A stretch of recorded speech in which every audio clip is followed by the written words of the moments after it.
What the opposition is asking for are early elections, both parliamentary and presidential, a return to a constitution that the present president, Yanukovych, changed rather arbitrarily in 2010 after his own election, which gives him massive powers. They want to return to a 2004 constitution which limits presidential powers.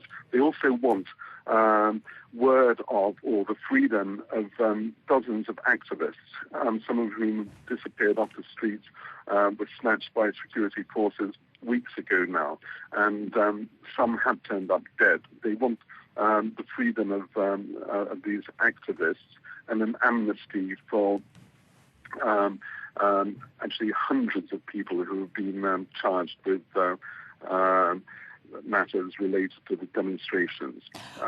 But as the Polish president said, nobody is certain that any of these agreements will be adhered to by the Ukrainian side, because Yanukovych, the president, has repeatedly lied and reneged on previous promises that he's made to EU leaders.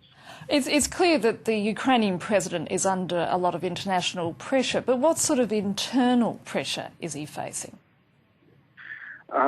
He is supported and funded by some of Ukraine's richest business people called oligarchs, including its rich person, a guy called Rinat Akhmetov.